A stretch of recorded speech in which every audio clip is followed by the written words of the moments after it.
Position. Jade Dragons, of course, flex around a little bit, but somehow Chernabog mid Yu Huang duo is far from the weirdest style of composition that we've seen here lately.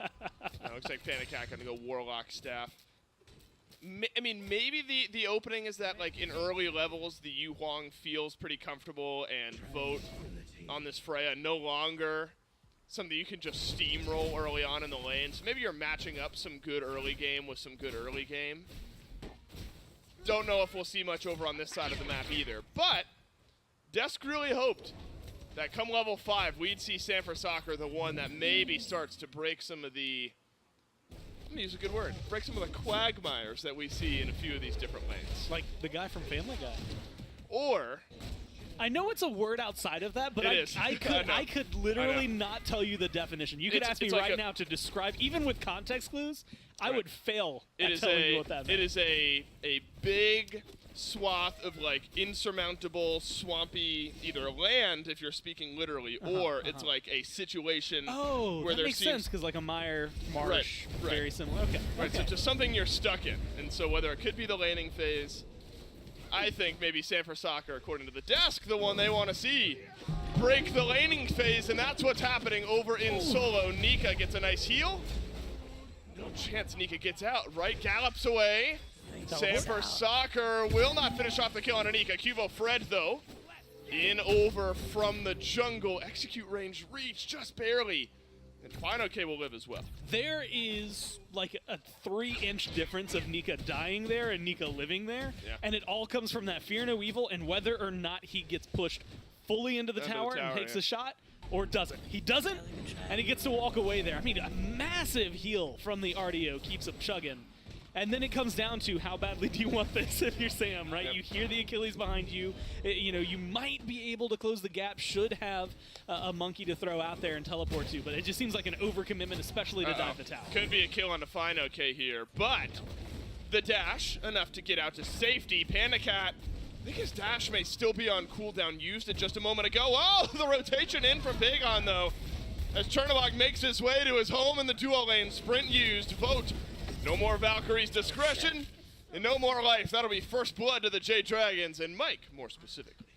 Now, here's where things get a little more complicated. That was pretty much par for the course, right? Big, heavy investment from the Warriors. Mid laner rotating over to the blue buff. Leaves the duo lane a little out to dry. Chernabog can rotate wherever the hell he wants, so he does so. And I think Pagon has a good head on his shoulders to make that kind of decision that quickly and go in for the kill. But the thing that's going to be problematic for the Warriors isn't necessarily that kill. Losing first blood hurts, but, you know, what, 600 gold swinging over in their favor and being separated by like 500, it's not a huge deal at this point that's how that goes out. The experience is going to matter. Having Mike with a little bit of an experience lead, specifically Pandacat, means that lane can get a lot easier for him to potentially control and keep this Freya from farming as simply. But really, I think it showcases a problem that the Warriors are going to need to avoid, which is if all of your plan is this guy is going to kill him, then that guy needs to live, survive through most of the fights. Again, it's just first blood and there are only 2, but he's getting pressured again. Vote still without Valkyrie's discretion. Actually takes the ultimate for Mike, not too worried about it. Dardes uses Retribution, I believe. How about that Fear Evil from Sanford Soccer? And no shot, Mike lives. Seriously? That's impressive. Come on.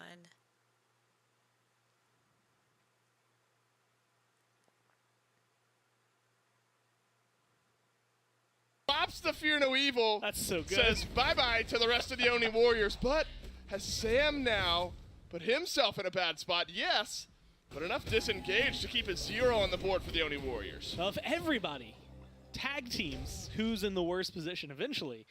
Well, you would think maybe either A, you get a kill, or B, you all get out, and it is B. The Dragons, I think, just trade that off very well. Sam, that was a beautiful Fear No Evil, and the exact kind of peel that you need to see. Mike dies there otherwise. But Xingqian, I mean, you've got good move speed, specifically a double dash as well to get you out of there. It's little things like that that really keep the edge in this matchup.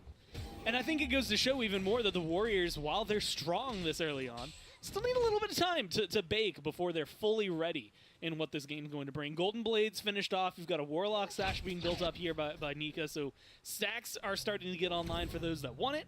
A Ring of Hecate just now finished there for Vote. And I think that this is where, again, most of the attention needs to be paid. The build for Dardes and Cuvo, because that's going to tell us whether or not they plan on being a primary damage dealer for their squad, or if they're going to be kind of riding that line in the middle. And as of right now, I'm seeing a lot of damage dealer up front for them. But watching Vote finishing one ring, and then a second ring, and then eventually, whenever the third comes online, usually one of those is a hastened ring, so ideally you're getting a good power spike from either number 2 or 3. That's when I think we're going to see a lot more punch from the Warriors. Yep, agreed. Luckily, the Warriors able to stabilize after first blood of the Jade Dragons. And though there have been some initiation moments, no more kills have dropped, and the gold remains relatively even.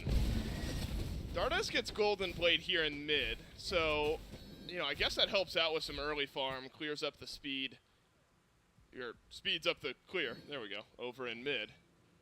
So that'll help Dardes maybe stay stable with Pagon, who's gone Transcendence. That'll be a nice power spike.